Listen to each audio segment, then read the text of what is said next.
नमस्कार and welcome back. दोस्तों, मोदी जी ने ट्रंप को यूज करना शुरू कर दिया चाइना के खिलाफ। बोल रहा हूं? क्योंकि अगले 22 दिनों में मोदी जी की 3 बहुत बड़ी मीटिंग्स है। पहली है एससीओ की मीटिंग जो अगस्त 31 को है बिश्केक के अंदर। दूसरी है ब्रिक्स की मीटिंग जो भारत में होने वाली है सितंबर 12 को। और उसके एग्जैक्टली 10 दिन के बाद यूनाइटेड नेशंस की बहुत बड़ी मीटिंग वहां पे होने वाली है न्यूयॉर्क के अंदर। सोच के देखिए, कहां तो बिश्केक, कहां पे न्यू दिल्ली और कहां न्यूयॉर्क। और तीनों मीटिंग्स वो इंपॉर्टेंट क्यों हैं? क्योंकि पहली बार है कि कोई भी वर्ल्ड लीडर 22 दिन के अंदर 3 बहुत बड़ी ग्लोबल समिट्स को वो अटेंड करेंगे। वहां पर हम अमेरिका को चाइना के खिलाफ हम यूज करने वाले हैं। आपको मजा आ जाएगा कि हम कर क्या रहे हैं। दूसरी बात, दो सबसे बड़े दुश्मन हमारे, डिवर्सरी जिसको बोलते हैं कि जान के दुश्मन, उनके साथ भी मीटिंग है इसी दिन समिट्स के अंदर। दोस्तों, चौथी चीज, एक फाइनेंशियल गन है जो डोनाल्ड ट्रंप ने हमारे माथे पे रखी हुई है। हमने उस गन का जो हमारे यहां पे रखी थी उसको हमने चाइना की तरफ हमने कर दिया। अब जो इंटरनेशनल मीडिया है उसने बोलना शुरू कर दिया कि मोदी जी बहुत बड़ी प्रॉब्लम में फंसने वाले हैं अगले 22 दिन में। लेकिन एग्जैक्टली क्यों बोला जा रहा है? क्योंकि देखिए, आज से 10 या 12 दिन के बाद जब बिश्केक में एससीओ की समिट में मोदी जी जाएंगे, उस कमरे में कौन बैठा होगा? पुतिन बैठे होंगे, शी जिनपिंग बैठे होंगे और पाकिस्तान का भिखारी प्रधानमंत्री शहबाज शरीफ वो भी वहां पे बैठा होगा। उस मीटिंग करने के बाद आपने जब वहां पर एनर्जी सिक्योरिटी की बातें करने के बाद आप जाएंगे भारत में ब्रिक्स की समिट वो होने वाली है। वहां पर भी चाइना और रशिया आए होंगे, वहां पे भिखारी नहीं आया होगा, पाकिस्तान। और वहां पे चाइना क्या चाहता है? वो ब्रिक्स की करेंसी इंट्रोड्यूस करना चाहते हैं, वो भी भारत की धरती के ऊपर, जो हम नहीं चाहते। वो बाद में बताऊंगा क्यों बोल रहा हूं मैं। और उसके इमीडिएटली बाद यूनाइटेड नेशंस में आप जाके क्या कर रहे हैं? वहां पर आप एक तो अमेरिका की जो एस्टेब्लिशमेंट है, जिनके मुंह में आजकल वर्ड्स कम निकलते हैं और आग ज्यादा निकलती है, आप उनको फेस करने वाले हैं। और उसके बाद वहां पर आप shared values, anti terrorism plus expansion of United Nations की आप बात बोलने वाले हैं। हमें वहां पर वीटो पावर चाहिए। ये मोदी जी यूनाइटेड नेशंस के अंदर रिफॉर्म्स की बातें बोलने वाले हैं। कहां पर? अमेरिका की धरती के ऊपर। बट अब तीनों रिलेटेड कैसे हैं? टाइमिंग मैं बताऊंगा आपको। टाइमिंग भी इनसेनली कंप्रेस है। 22 दिन के अंदर आपने चाइना है कि ब्रिक्स की करेंसी को लॉन्च करना है, उसको ध्वस्त करना है। आपको एनर्जी की सिक्योरिटी भी करनी है। अमेरिका को आपने खुंदक भी नहीं दिलानी, गुस्सा नहीं दिलाना इस डोनाल्ड ट्रंप को। और उसके बाद आपको डोनाल्ड ट्रंप को अपने पाले में भी करना है दोस्तों। क्योंकि डोनाल्ड ट्रंप ने हमें क्या बोल दिया? अगर आपने ब्रिक्स की करेंसी निकाली तो मैं 100% का टैक्स आपके ऊपर लगा दूंगा। ये सारा कुछ हमने बैलेंस करना है। और ग्लोबल हेडलाइंस क्या बोलती हैं? ये चाइना बोल रहा है। ये मैं क्यों बोल रहा हूं? जो हमारे यहां पर एम्बेसडर हैं चाइना के अंदर पेजिंग में, वो आज गोंगजो आए हुए थे। हमारी उनके साथ मीटिंग थी। 40-50 लोगों को उन्होंने बुलाया हुआ था एक होटल के अंदर। तो देवर सेइंग कि जो ग्लोबल मीडिया है वो कुछ नहीं बोल रही। जो चाइना का मीडिया है वो बोलता है कि भारत ट्रैप हो चुका है। वो बोलते हैं कि जो न्यू दिल्ली की गवर्नमेंट है, अब वो इतने क्रॉस फायर के बीच में बैठी है जहां पर एक तरफ तो अमेरिका के टैरिफ्स हैं, दूसरी तरफ एंटी वेस्ट का एक अलायंस है जो रशिया और चाइना मिलकर ब्रिक्स में क्रिएट करने की कोशिश कर रहे हैं, ताकि एक नया वर्ल्ड ऑर्डर बिना अमेरिका के क्रिएट किया जाए। दोस्तों, ये हेडलाइन सारी दे आर डेड रॉन्ग। क्यों बोल रहा हूं? हम ये सारी चीज़ों में ट्रैप नहीं हो रहे। हम इन चीज़ों को अपने फायदे के लिए हम यूज़ करते जा रहे हैं। अब 30 दिन में क्या होगा? 30 दिन में ये होगा, हम डिमोलेशन का जॉब हम करने वाले हैं। कैसे? जो अमेरिका ने हमारे ऊपर टैरिफ लगाए, हमें उसे ही वेपन की तरह यूज़ कर रहे हैं और उसको थमा दिया रशिया को और चाइना को। और यही है मास्टर गेम प्लान कि हमने एक बंदे का गोली दूसरे की तरफ दिखा दिया, उसको बोला कि क्या करें, अमेरिका हमारे ऊपर टैरिफ लगा रहा है, हम ये काम नहीं कर सकते। दोस्तों, दीज आर दोज थिंग्स जो हमारा इंडियन मीडिया कभी बात नहीं करेगा। मैं रोज़ आपको याद दिलाता हूँ, हमारा मीडिया कितना बिक चुका है ये आपको अंदाज़ा भी नहीं है। अब आप देखिए पूरी की पूरी गेम में मैं दोबारा शुरू करता हूँ कि कहाँ पे हो रहा है। पहली बात तो ये है कि पिछले 2 साल से क्या हो रहा है। 2 साल से चाइना और रशिया दोनों मिले हैं रिलेंटलेसली। वो कैंपेन कर रहे हैं कि ब्रिक्स के अंदर हमें एक ऑल्टरनेट यूएस डॉलर का निकालना पड़ेगा, अपनी करेंसी निकालनी पड़ेगी। लेकिन उसमें भारत ने कभी भी हाँ नहीं करी। पुतिन इसलिए बोल रहे हैं क्योंकि वो खुद स्विफ्ट सिस्टम से बाहर हैं। उन्हें एक बैंकिंग का नेटवर्क चाहिए। शी जिनपिंग इसलिए है क्योंकि वो चाहते हैं कि जो चाइनीज युआन है, इनकी जो करेंसी है, वो एक डोमिनेंट रिजर्व करेंसी बन जाए ग्लोबल साउथ के अंदर। भारत का उसमें कोई भी फायदा नहीं है, एक्सेप्ट कि हम डॉलर में काम नहीं करेंगे, हम एक ब्रिक्स की करेंसी में काम करेंगे। अब पुतिन और चाइना तो चाहते हैं कि ब्रिक्स की करेंसी आए। अब ये एक और चीज चाहते हैं कि ब्रिक्स के अंदर एक ऑल्टरनेट पेमेंट सिस्टम भी बने, जो कि हम अपने अपनी करेंसीज में काम करें। मैंने पहले भी वीडियो बनाया था, हम इस ऑल्टरनेट पेमेंट सिस्टम के ऊपर हम काम करना चाहते हैं, लेकिन ब्रिक्स की करेंसी के ऊपर हम हामी नहीं भर रहे। उसका रीजन है, रीजन ये है कि अगर ब्रिक्स की करेंसी आएगी, उसको डोमिनेट कौन करेगा? उसको डोमिनेट करेगा चाइना।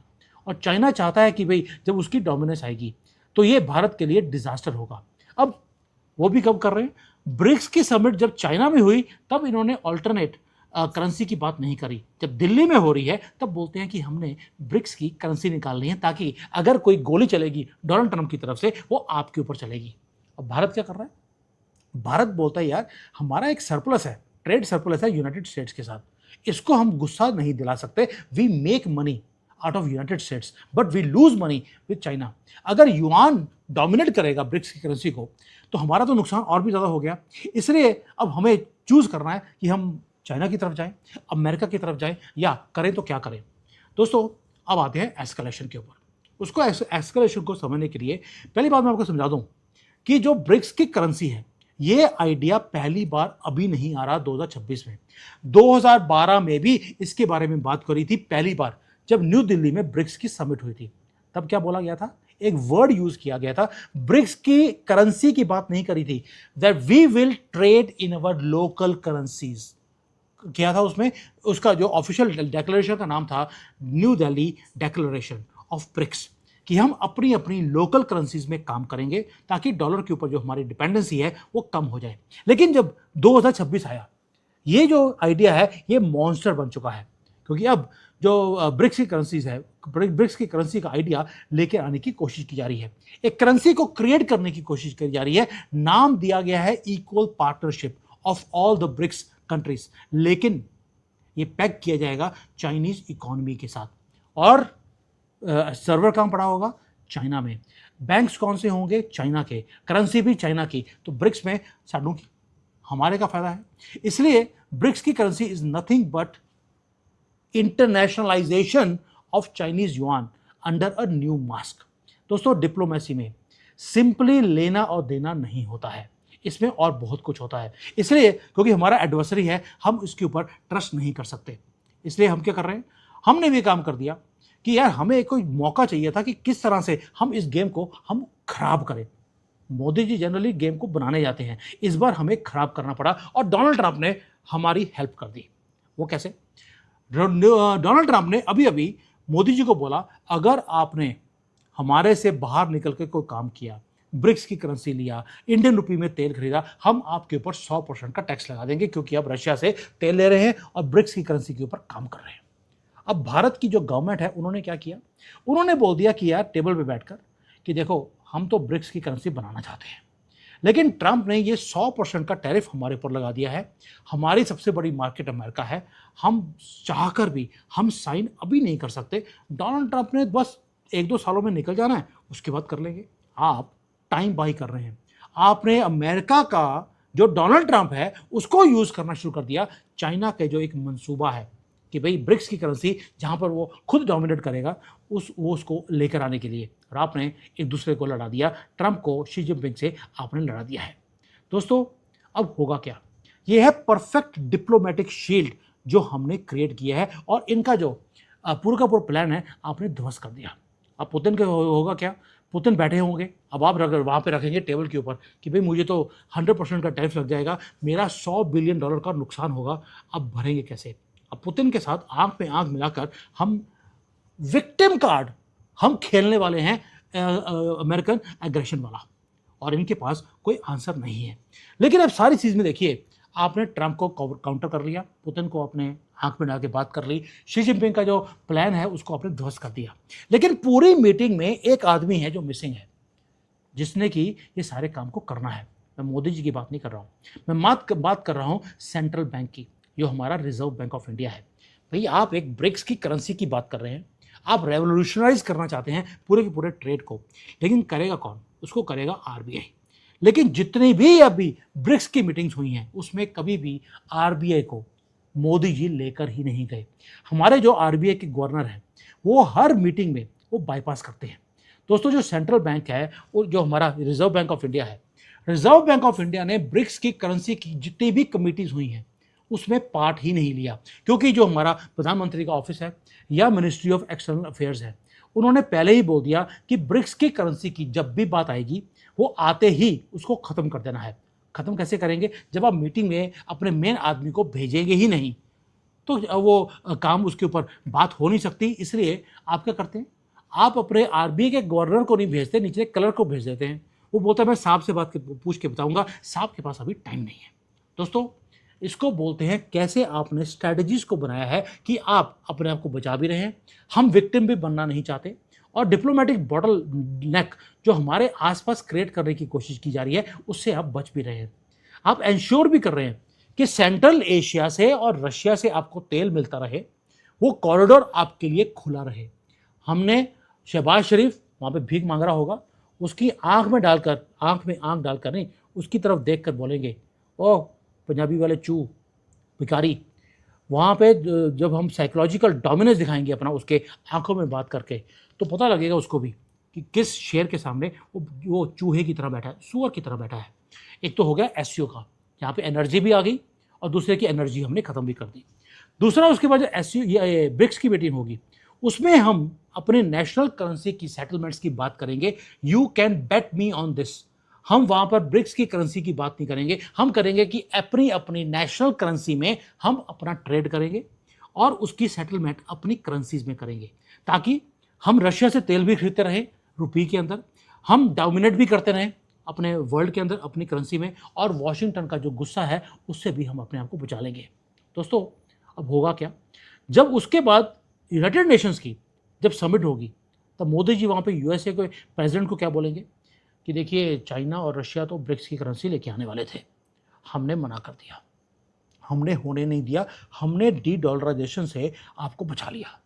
अब आप समझ सकते हैं, आप जब ये बात करते हैं तो आपको ऊपर कुछ चीज़ें की जाएंगी, जो आपको तलवार है 100% टैरिफ की, वो आपके ऊपर नहीं लगेगी।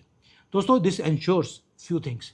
एक सिक्योर कर लिया आपने कि एससीओ की मीटिंग में ना तो चाइना पंगा लेगा ना पाकिस्तान लेगा। दूसरा, ब्रिक्स की समिट में आपने यूनाइटेड अमेरिका के गुस्से को आपने शांत कर दिया।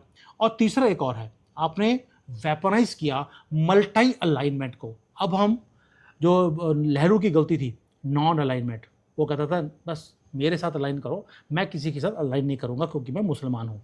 लेकिन मोदी जी वो कहते हैं भाई हम तो सारी दुनिया के साथ अलाइनमेंट करेंगे, जफ्फी भी डालेंगे और काम भी करेंगे, और हमने उसे वेपन की तरह हमने यूज़ करना शुरू कर दिया। अब आप जो इंडियन प्रेस है, इंडियन मीडिया है, इसको सुनना बंद कर दीजिए, क्योंकि 3 स्पेसिफिक चीज़ें हैं जो आगे आने वाली हैं। एक, जब ब्रिक्स की मीटिंग आएगी, मैं गारंटी दे रहा हूँ दोबारा से, उसमें एक स्पेसिफिक फ्रेज होगा यूनिफाइड कॉमन करेंसी। उसमें ब्रिक्स करेंसी की बात नहीं की जाएगी, ये वहाँ पे ऐड किया जाएगा, जहाँ पर जो भी ये वेग लैंग्वेजेस हैं वो यूज़ की जाएंगी। दूसरी बात ये है, एससीओ की मीटिंग आएगी जब, उसके अंदर हम लॉक करेंगे massive energy agreements with Moscow in Indian rupee. तीसरा, जब यूनाइटेड स्टेट्स के साथ हम बैठेंगे यूएन की मीटिंग में, वहाँ पर हम क्या बोलेंगे, हम वहाँ पर मिस्टीरियसली हम अवॉइड करेंगे कुछ स्टेटमेंट्स को, और अमेरिका जो हमें धमकी दे रहा है वो भी हमें धमकी नहीं देगा जब हम वहाँ पे बैठे होंगे। दोस्तों, इसका मतलब है चेस बोर्ड आपने सेट कर दिया, चेंज कर दिया, पीसेस को मूव करना हमने शुरू कर दिया है ऑलरेडी। पूरी की पूरी दुनिया वो सोचती है कि भारत फंसा हुआ है in the middle of super powers war. उन्हें ये नहीं समझ आ रहा कि हम एक सुपर पावर को दूसरी सुपर पावर से लड़ाकर हम अपना साइलेंटली हम काम कर रहे हैं, एंड वी आर री writing the rules of the game. मैं हर मूव को बहुत बारीकी से मैं उसको देखता हूँ। दूसरा, मेरा बेनिफिट ये है कि मैं दुश्मन कंट्री में बैठा हूँ, मेरे पास कई ऐसी इंफॉर्मेशन होती है कि ये क्या सोच रहे हैं, और जब इसको मैं इंडियन डिप्लोमेट से बात करने के बाद जब उसको मैं कंबाइन करता हूँ तो मुझे समझ आती है कि यार हम किस लेवल पे बात कर रहे हैं, हम किस बात लेवल पे हम काम कर रहे हैं, कैसे हम ये सारी डिप्लोमेसी में जो हमारे ऊपर तीर छोड़ जा रहे हैं कैसे उसका जवाब दे रहे हैं, कैसे अपने आप को हम बचा कर आगे निकल के जा रहे हैं। And it is really really very interesting. अब इसका फ़ायदा आपको कैसे है? फ़ायदा ये है कि हमारे ऊपर टैरिफ नहीं लगेंगे तो हमारी प्राइसेस नहीं बढ़ेंगी। जब तेल हम इंडियन रुपये में लेंगे तो हमारे यहाँ पे तेल की प्राइसेस वो नहीं बढ़ेंगी, और हमारी जो एक जो बोलते हैं कि इंडिपेंडेंस है डिसीजन लेने की, वो हमारे हाथ में रहेगी। 22 दिन, 3 बड़ी मीटिंग्स, 2 बड़े दुश्मन हमारे उस मीटिंग्स के अंदर, और हम विनर होकर बाहर निकले, इससे बड़ी जीत कोई हो नहीं सकती। Thank you. जय हिंद एंड वंदे मातरम।